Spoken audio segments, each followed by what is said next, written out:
ہم بات آج کر رہے ہیں مومنوں کی ماں کی، ام المومنین کی۔ ذرا سا چاہتی ہوں کہ آپ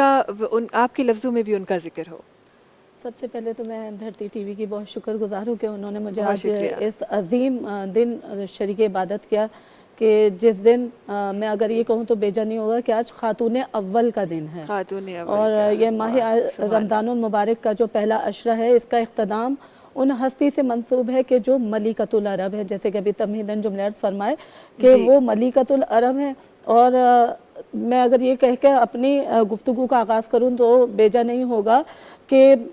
کاغذ پہ پہلے سورہ مریم کو رقم کروں، پھر کہیں جا کے میں ختیجہ کی عصمت رقم کروں، اور میں اس صاحب تطہیر کی عصمت کیا کروں بیاں کہ جس گھر میں رہی اس گھر کے تمام افراد بھی معصوم، اولاد بھی معصوم اور داماد بھی معصوم۔ تو یہ جناب ختیجۃ الکبریٰ سلام اللہ علیہا کہ جو ملکۃ العرب ہے، اور اس معاشرے میں جو طاہرہ ہے کہ جہاں وحشی عرب کا وحشی معاشرہ ہے، اس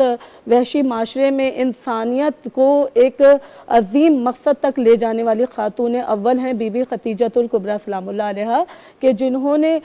جناب حبیب خدا کی نصرت فرمائی اپنی دولت کے ذریعے۔ بھئی اسلام نام کیا ہے؟ اگر اسلام کو یہ کہا جائے تو بیجا نہیں ہوگا کہ اسلام نام ہے ابو طالب کی آل کا اور ختیجہ کے مال کا۔ تو یہ جناب ختیجۃ الکبریٰ سلام اللہ علیہا کی عصمت ہے کہ مال ختیجہ سے دین اسلام کو پروان چڑھایا گیا، اور پروردگار عالم نے دین اسلام کی بنیاد کا جو مرکزی کردار رکھا وہ مردوں میں اگر دیکھا جائے کہ عرب کے مردوں نے سر اٹھا کر جینا شروع کیا جناب ابو طالب علیہ السلام کی وجہ سے، اور عرب کی خواتین نے اگر سر اٹھانے کا جینے کا سلیقہ سیکھا تو وہ جناب ختیجۃ الکبریٰ سلام اللہ علیہ کی وجہ سے۔ یعنی اس معاشرے میں کہ جہاں خواتین کو، بچیوں کو پیدا ہوتے کے ساتھ ہی زندہ دفنا دیا جاتا تھا، اس معاشرے میں، جاہل معاشرے میں جناب ختیجۃ الکبریٰ نے اپنے کردار کے ذریعے، اپنی عصمت کے ذریعے، اس طرح اپنی عفت کے ذریعے خواتین کو جینے کا مقصد سکھایا کہ آج ہم دیکھتے ہیں کہ خواتین اداروں میں کام کرتی ہیں اور خواتین کو طرح طرح سے مشکلات کا سامنا ہے حجاب کے ذریعے، خاص طور پہ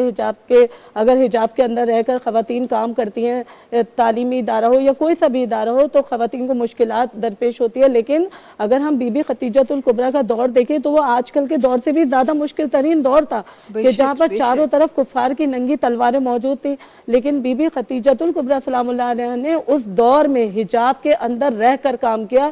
بزنس کیا، تاجر تھی جناب ختیجۃ الکبریٰ، پوری دولت اپنی قربان کی جناب حبیب خدا کے اوپر، اسلام کے اوپر۔ محسنہ اسلام ہے بی بی ختیجۃ الکبریٰ، تو ہماری خواتین کے لیے رول ماڈل ہیں بی بی ختیجۃ الکبریٰ سلام اللہ علیہ۔